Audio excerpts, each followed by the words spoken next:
Selamat malam Bapak Ibu Saudara sekalian. Nggak lupa ngucapin terima kasih buat kehormatannya kalau saya boleh berbagi pada kesempatan malam hari ini. Thank you Pak Fauzi, thank you Pastor Babe juga dan semua tim leadership yang ada di gereja ini untuk kehormatannya. Nah malam hari ini langsung aja kita masuk ke pembahasan kita. Saudara, saya ingin ngajak kita ngebahas tentang ini, tentang ketangguhan. Saudara kalau beli barang, saudara pasti mau beli barang yang tangguh, bener gak sih? Ya, beli TV gitu kan, ukurannya berapa? 55 inch gitu. Keluar dari toko gitu kan. Begitu colok 1 jam rusak, marah gak saudara? Gimana nih gitu kan. Kemudian dibawa balik ke tokonya, maaf pak, garansinya sudah habis. Sakit hati saudara, bener gak? Kadang kan gitu. Kita beli barang kita mau yang tangguh, bener gak? Beli handphone coba saudara beli handphone. Kalau orang yang tua-tua gitu, kok sinyalnya gak ada ya, kocok-kocok, padahal gak ada urusannya. Saudara, kadang kita beli handphone gitu ya, baru pakai gitu. Kacanya, layarnya udah begeret-geret gitu kan. Jengkel gak kita? Gimana sih ini? Bawa pergi toko gitu. Oh ya layarnya ganti pak, berapa? 8 juta, hah? Sakit hati gitu.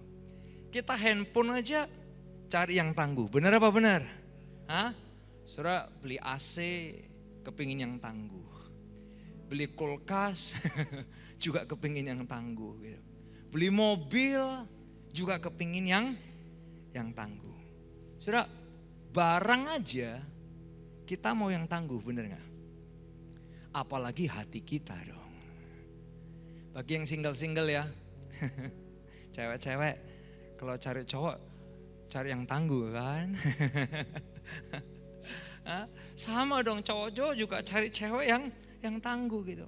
Kalau Anda pebisnis, Anda punya pekerjaan, Anda punya toko atau Anda punya apapun, Anda pasti cari karyawan yang tangguh, bener gak? Mohon maaf ya, katanya, saya gak tahu sih.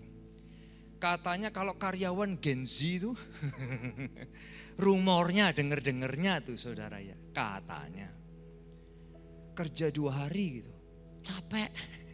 Loh kenapa gitu? Iya soalnya suruh berdiri terus 8 jam gitu. Resign gitu. Pasti Anda cari karyawan yang tangguh. Bener apa bener?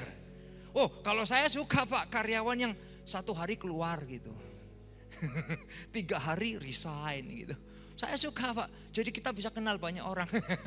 Tapi enggak lah, rata-rata pebisnis pasti juga cari karyawan yang tangguh. Pasti lah. Loh kenapa kok resign? Iya jam istirahatnya cuma sejam. Terus maunya berapa? 2 jam. Wah gitu, kita pasti gini, wah gimana nih gitu. Saudara karyawan aja kita cari yang tangguh, bener gak saudara? Sama loh, berarti gini saudara, ketangguhan itu dicari dan dibutuhkan semua orang. Dalam pernikahan, istri perlu suami yang tangguh, benar gak? Sama sebaliknya, suami juga perlu istri yang tangguh.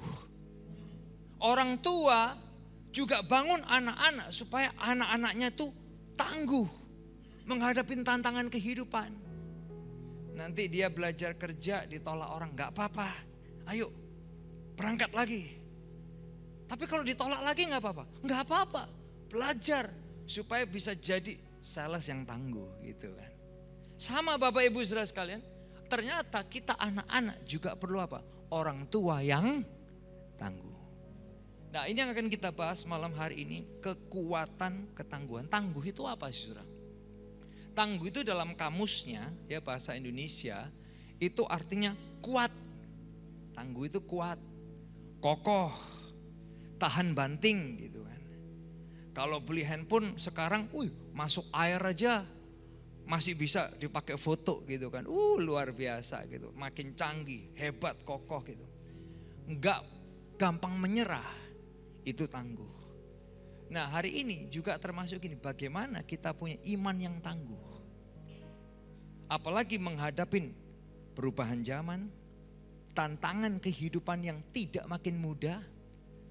Saya yakin kadang kalau tantangan berat ya, makin bikin kita makin berdoa, benar nggak?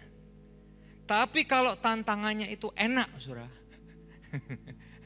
Ada bedanya ya, tantangan berat dan tantangan enak. Kalau tantangan berat bikin kita Tuhan kasih kekuatan, benar nggak? Tapi kalau tantangan enak, saudara, itu bikin kita lupa diri, benar apa benar? Diberkati sama Tuhan. Kan katanya nih ya, saya nggak tahu nih, Bitcoin naik gitu kan. Wih, ada orang-orang jemaat Semarang diberkati gitu kan. Wih, dapat duit banyak gitu. Loh, kok nggak kelihatan ya berdoa ya gitu. Dulu waktu susah berdoa loh gitu. Enak udah nggak berdoa lagi, saudara. Berarti apa? Kalau tantangan berat, seringkali buat kita makin berseru sama Tuhan. Tantangan enak itu yang bahaya, bikin kita iman ini nggak tangguh lagi kadang. Nah, gimana sekarang malam hari ini kita bisa punya kekuatan ketangguhan? Saya juga perlu ini, kita semua perlu ini, karena saya juga masih manusia seperti Anda, saudara. Ya, saya perlu iman yang tangguh, semangat yang nggak gampang goyang dalam pelayanan. Anda juga mungkin perlu itu bagi pernikahan Anda, bagi keluarga Anda, bagi pekerjaan Anda. Yuk kita lihat sama-sama, kita belajar dari satu pribadi namanya Yesus malam hari ini. Bagi kita yang hari-hari ini mungkin Anda merasa lemah, putus asa, atau hampir putus asa. Ibarat baterai, saudara, perlu di-charge ulang. Saya berdoa malam hari ini, baterai ketangguhan saudara diisi ulang oleh Yesus dan Roh Kudus malam hari ini. Amin. Ya, saudara, saya ingin mengajak kita lihat belajar dari Ibrani pasal 12 ayat yang ke-1 sampai ayat yang ke-3. Ibrani 12 ayat 1 sampai ayat yang ke-3. Ini ayat bagi Anda yang mungkin lemah dan putus asa, ini powerful. Kita baca ya sama-sama ya, 2, 3. Karena kita mempunyai banyak saksi, bagaikan awan yang mengelilingi kita, marilah kita menanggalkan semua beban dan dosa yang begitu merintangi kita, dan berlomba dengan tekun dalam perlombaan yang diwajibkan bagi kita. Marilah kita melakukannya dengan mata yang tertuju kepada Yesus. Kenapa Yesus? Karena ini yang memimpin kita dalam iman, yang membawa iman kita itu kepada kesempurnaan. Yang dengan mengabaikan kehinaan tekun memikul salib, ganti sukacita yang disediakan bagi dia, yang sekarang duduk di sebelah kanan tahta Allah. Ingatlah selalu akan dia. Siapa dia? Yesus yang tekun menanggung bantahan yang sehebat itu terhadap dirinya dari pihak orang-orang berdosa, supaya, boleh kita baca lebih keras sama-sama 2, 3, jangan kamu menjadi lemah dan putus asa. So bagi kita yang hari-hari ini lemah, Tuhan capek, tantangan hidup, perubahan hidup, tekanan hidup. Bagi kita yang hari-hari ini kayak, aduh mau putus asa.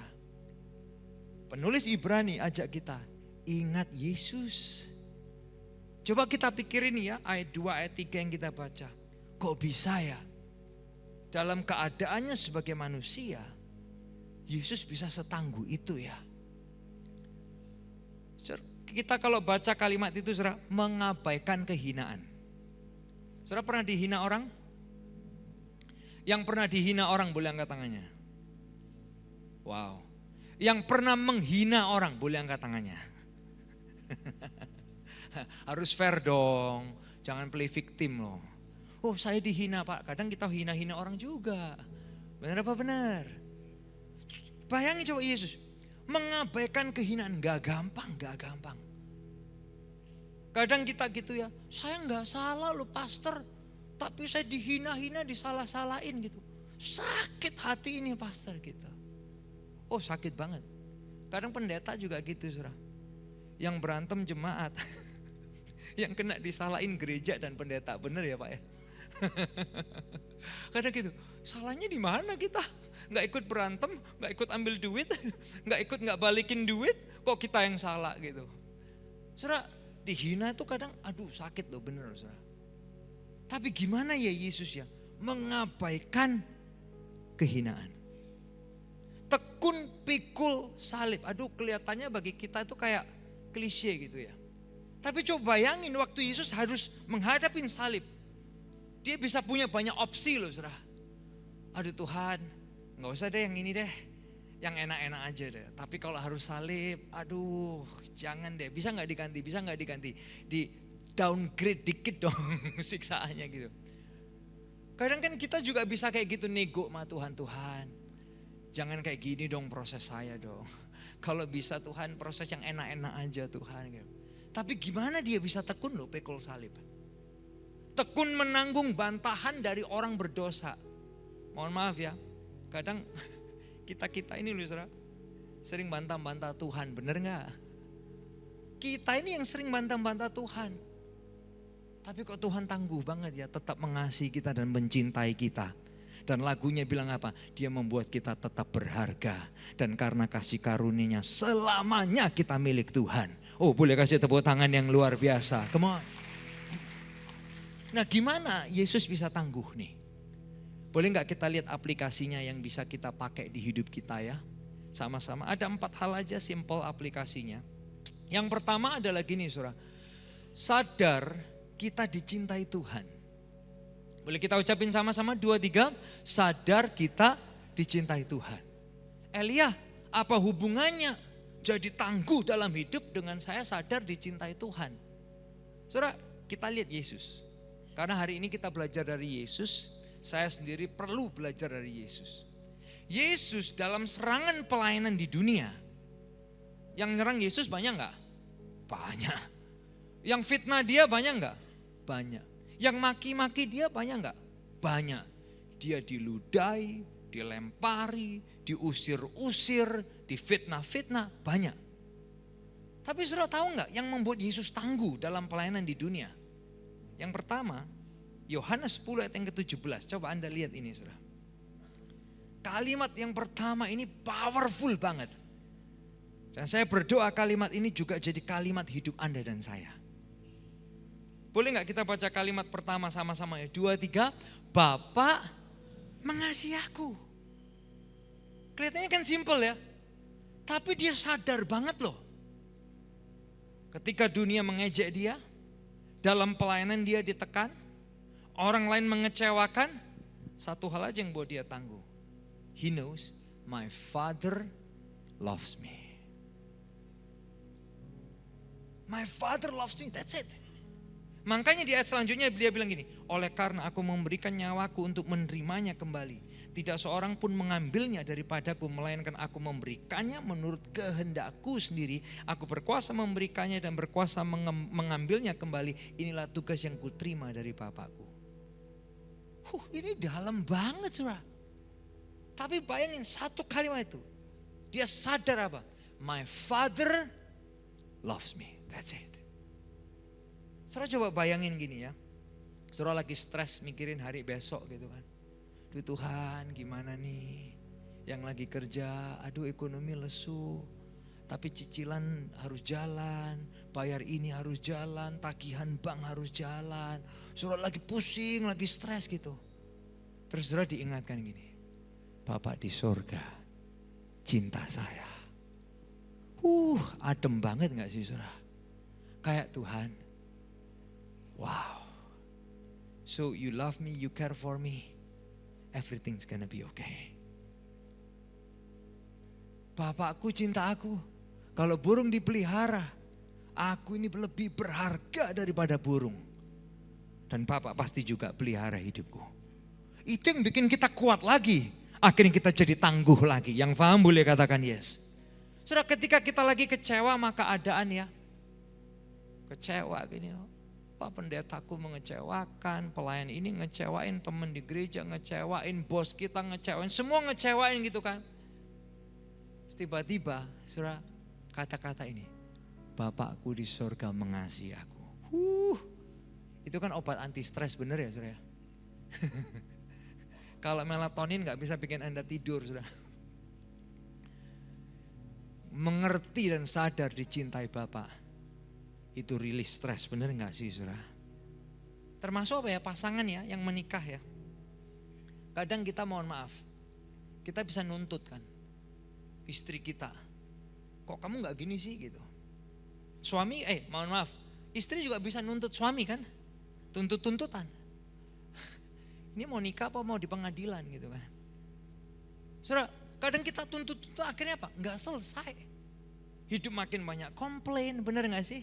Hidup makin gak bersyukur, kita makin gak bisa mensyukuri pasangan kita gitu.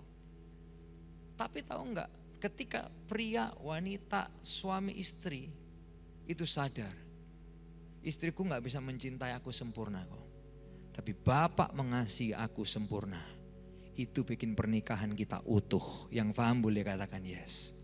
Teman-teman yang single-single ya, aduh Kak, kalau enggak dia siapa lagi yang cintai aku? Sorry ngomong, Tuhan cinta kamu, dan itu yang bikin kamu single yang utuh. Serius loh.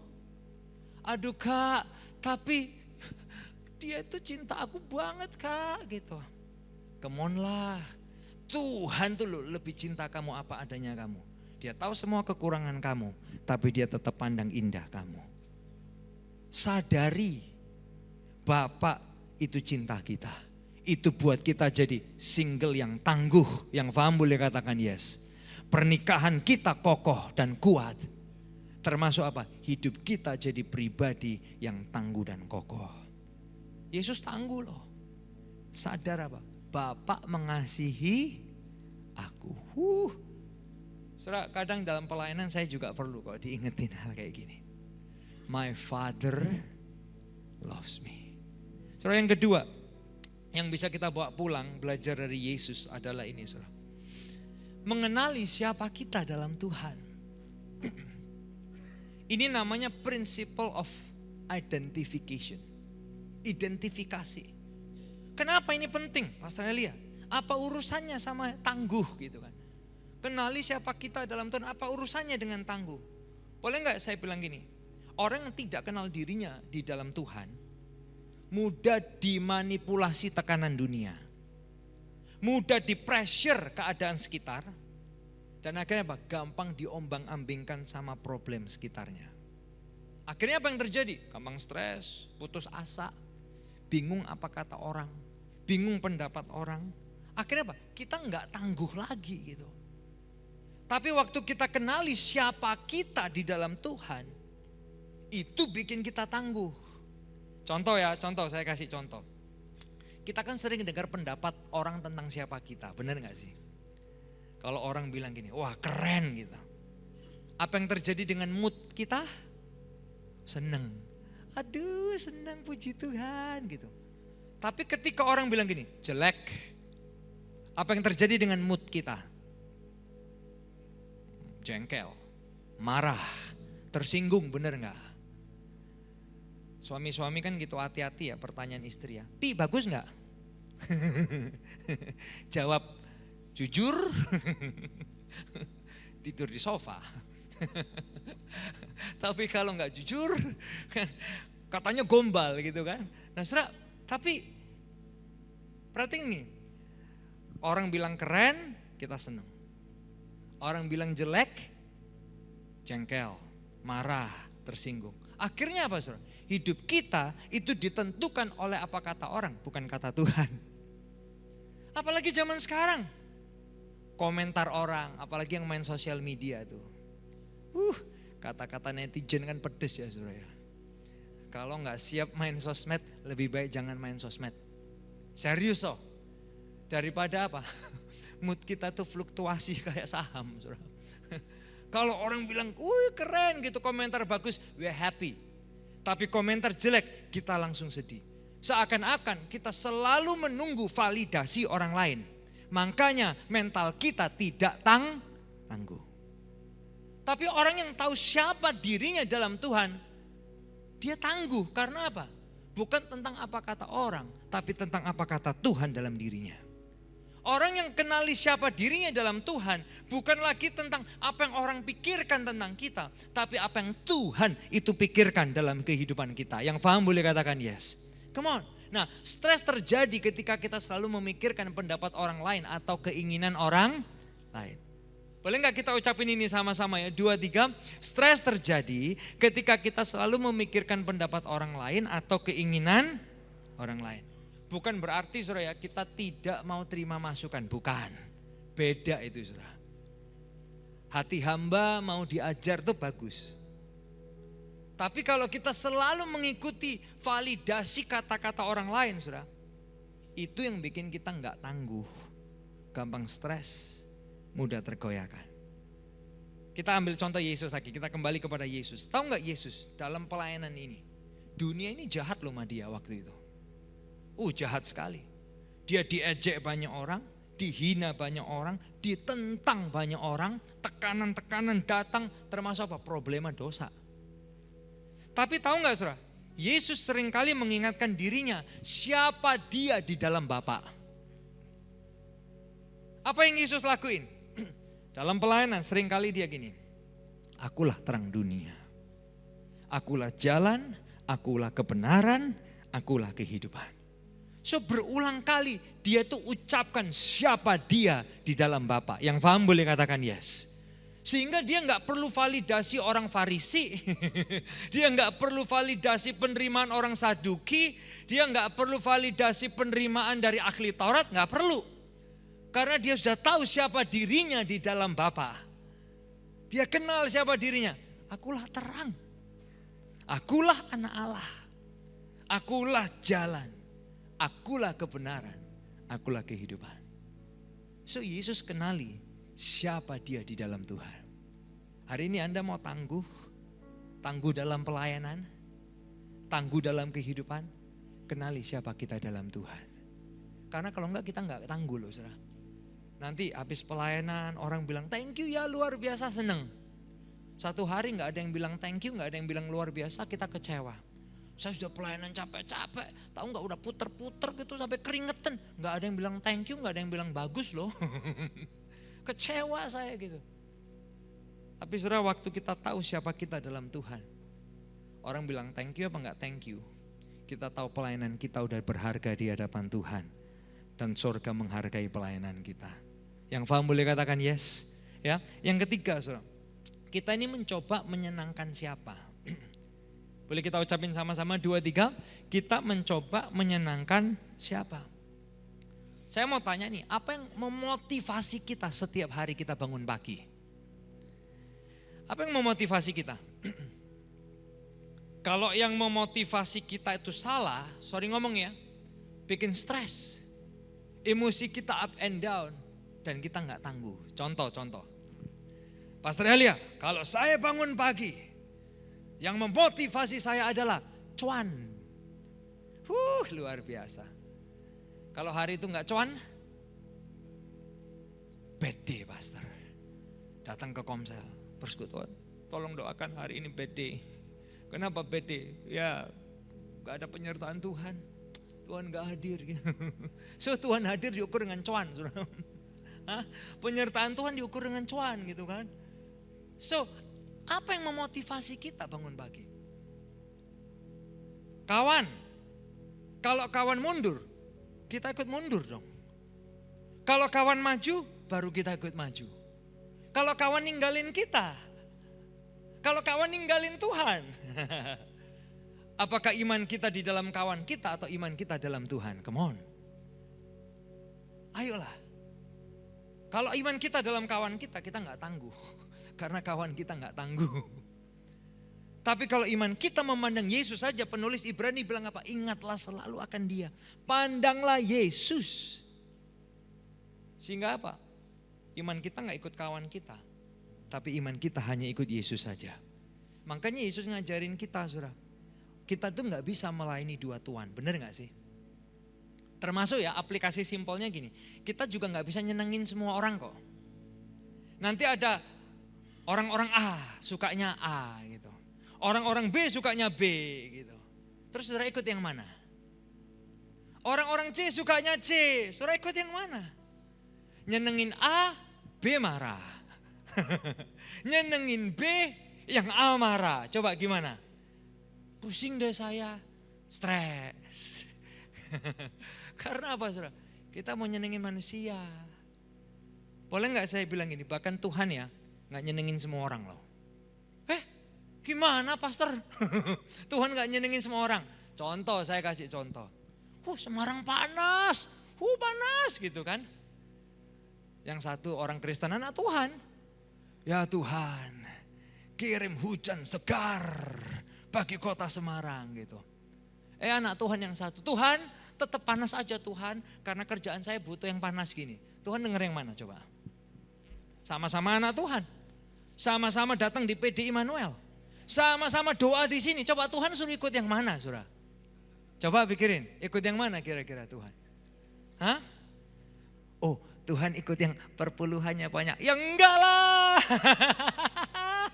Enggak dong. Perpuluhannya dia banyak. Saya jawab. Makanya ya kamu perpuluhan yang banyak biar saya jawab. Enggak, Tuhan enggak kayak gitu, saudara. Tuhan juga enggak nyenengin semua orang loh, bener enggak? Tuhan bekerja pada jadwalnya, pada kehendaknya, pada maunya, pada waktunya. Yang paham boleh kasih tepuk tangan buat Tuhan. Come on. Itu Tuhan kita. Contoh lagi. Indonesia lawan Cina bola kemarin. Orang Kristen Indonesia berdoa, Tuhan, mungkin masuk doa syafaat, kasih kemenangan Indonesia sekali-kali Tuhan, gitu kan. Orang Cina Kristen juga berdoa loh saudara. Tuhan menangkan. Tuhan jawab yang mana coba? Tuhan jawab yang mana saudara? Waduh, sama-sama nih anak-anak kita di Indonesia berdoa nih. Ini sama-sama anak-anak kita di Cina juga berdoa nih.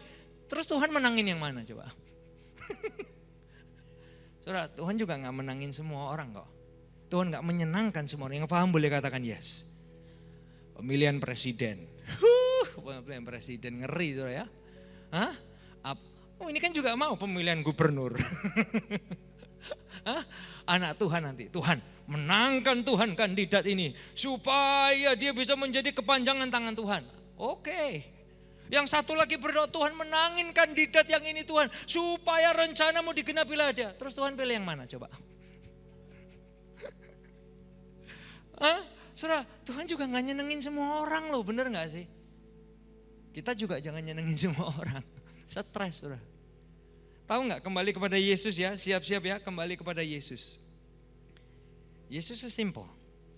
Dia nggak berusaha nyenengin Saduki, dia nggak berusaha nyenengin Farisi, dia nggak berusaha nyenengin orang-orang lain. Satu hal aja agendanya Tuhan, melakukan yang Bapak mau, menyenangkan hati Bapak saja.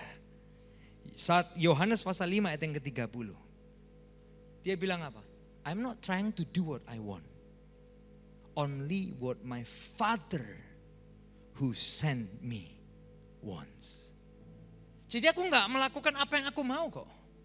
Termasuk aku gak melakukan apa yang kamu mau. Aku hanya melakukan apa yang Bapa di surga utus aku, yang dia mau apa. Yang paham boleh katakan yes. Saudara, saya yakin ya, Pak Pendeta Babe, Pak Pendeta Fauzi ini termasuk saya. Dalam pelayanan kita, seringkali kita pasti mengecewakan orang. Karena kita gak bisa nyenengin semua orang, bener gak? Yang satu expect ini, satu expect ini, satu expect ini. Kita gak bisa memenuhi ekspektasi semua orang. Yesus saja enggak kok. Dia hanya menyenangkan satu, Bapak di surga. So fokus kita ya, ayo nyenangin Tuhan aja. Kita gak jadi people pleaser, tapi kita jadi orang yang menyenangkan hati Tuhan aja. Yang paham boleh katakan yes. Ya. Yang keempat saudara, fokus. Fokus ini bicara apa? Principle of concentration. Konsentrasi gitu. Kenapa ini penting saudara? Apa hubungannya dengan ketangguhan? Karena gini saudara, iblis itu triknya adalah gini. If Satan cannot get you to do wrong, kalau setan tidak bisa bikin kita melakukan hal salah, setan akan bikin kita melakukan banyak hal yang baik sampai kita gak fokus. Saya ulangi lagi ya. Kalau setan tidak bisa bikin kita melakukan yang salah, setan akan bikin kita capek melakukan banyak hal yang baik sampai kita gak fokus dengan yang prioritas. Serius. Coba Anda pikirin ini. Apalagi semua yang berbau rohani, dikasih topeng rohani baik gak? Baik dong, tapi prioritasnya. Ya, gereja termasuk gereja saya, kita harus mengevaluasi diri. Oh, banyak hal baik yang bisa kita lakuin. Tapi kita bangun murid enggak? Menyelamatkan kehidupan enggak? Bawa orang kepada Yesus enggak?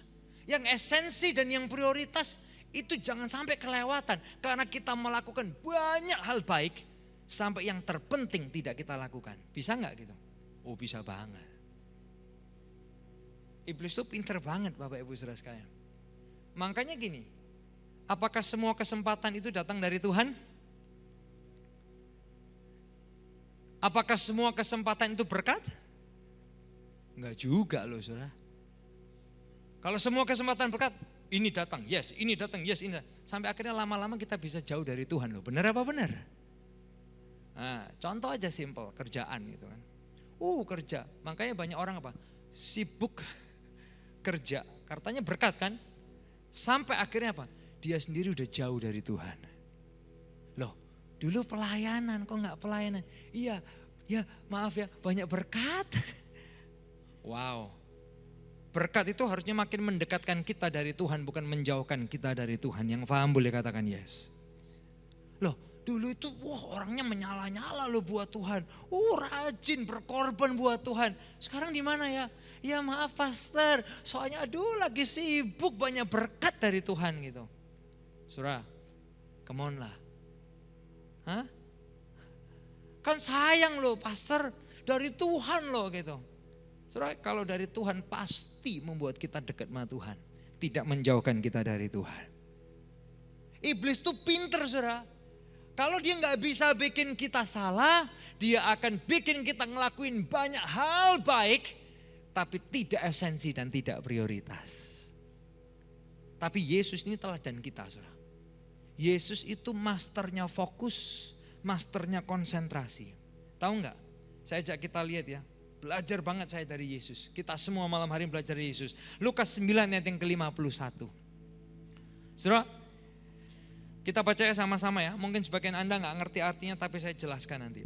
Kita baca 2-3. Ketika hampir genap waktunya, Yesus diangkat ke surga. Ia mengarahkan pandangannya untuk pergi ke Yerusalem. Apa maksudnya saudara? Yesus tahu saudara. Di Yerusalem dia akan disiksa. Dia akan mati. Dia akan menjalankan tugasnya. Dia akan dikubur dan bangkit di hari yang ketiga. Saudara, dia fokus ya saudara. Perhatikan ini, hampir genap waktunya diangkat ke sorga. Ia mengarahkan pandangannya untuk ke Yerusalem. Berarti dia tahu goalnya, dia tahu fokusnya, dia tahu dia akan mati di Yerusalem. Dia persisten, dia konsisten, dia determine, dia fokus, dia clear dengan prioritas pelayanannya di bumi. Benar gak? Coba saya mau tanya, banyak gak yang menghalangi Yesus supaya gak mati? Oh banyak dong. Petrus saja bilang apa? Jangan terjadi. Tahu Yesus bilang apa sama Petrus? Iblis lu, enyah kamu dari hadapanku. Bisa gak gini? Orang lain nego. Aduh Tuhan, jangan cepet-cepet dong, kita masih perlu kamu loh. Saudara saya masih belum sembuh loh. Ini belum diberkati, itu perahunya juga belum diisi dengan ikan-ikan. Nanti aja Yesus, nanti we still need you. Bisa enggak orang gitu? Bisa. Oh pastor, aduh Tuhan tolonglah, jangan dulu ke Yerusalem, nginep di rumah saya aja dulu, nanti kita kasih yang terbaik lah gitu. Bisa enggak? Bisa. Tapi Yesus ketika hampir genap waktunya diangkat ke surga, ia mengarahkan pandangannya untuk pergi ke Yerusalem. Artinya apa? Dia tahu yang jadi goalnya, dia persisten, dia konsisten, dia fokus, dia clear dengan prioritas panggilan hidupnya. Kenapa kadang kita gitu, ayo pelayanan. Ya masih belum sempat gitu. Karena kadang kita gak tahu prioritas hidup kita apa, bener gak sih? Satu hari ke surga, Tuhan gak tanya, bos depositnya berapa gitu. Bos akunnya ada berapa, Tuhan gak tanya itu sama sekali. Saudara. Itu baik kok, itu penting, itu anugerah. Tapi Tuhan tanya, udah taat gak? Udah melakukan bagianmu gak jadi anak-anakku? Yang paham boleh katakan yes. Yesus tangguh karena apa? Dia fokus. Fokus kasih kita ketangguhan, saudara. Malam hari ini saya nggak panjang lebar. Siapa yang mau tangguh imannya, pengharapannya dalam Tuhan? Kalau itu Anda, istri Anda butuh pria tangguh. Suami Anda butuh istri tangguh. Orang tua butuh anak-anak tangguh. Anak-anak butuh orang tua yang tangguh. Single-single, carilah orang yang 4 hal aja hari ini. Sadari kita dicintai Tuhan, kenali siapa kita dalam Tuhan, kita mencoba menyenangkan siapa, dan yang keempat fokus. Saudara, malam hari ini saya cuma ingin akhiri gini. Saudara pernah lihat yang namanya karang? Kalau ke pantai gitu ya, lihat karang gitu. Karang itu hebat loh. Musim apapun, terpaan ombak apapun, hantaman badai apapun, air pasang, air surut, dia kokoh loh, bener gak sih? Gelap apa terang, dia tetap tangguh. Kena dinginnya malam dia tangguh, kena panasnya siang dia tangguh. Malam hari ini kita bersyukur. Anda dan saya, kita berdiri di atas batu karang yang teguh, namanya Yesus. Sehingga lewat semua musim, terpaan ombak apapun besar kecil, hantaman badai apapun besar kecil, pasang surut kehidupan, Yesus mampukan kita untuk jadi anak-anaknya yang tangguh malam hari ini. Amin. Saudara diberkati malam hari ini. Boleh kasih tepuk tangan yang luar biasa buat Tuhan kita.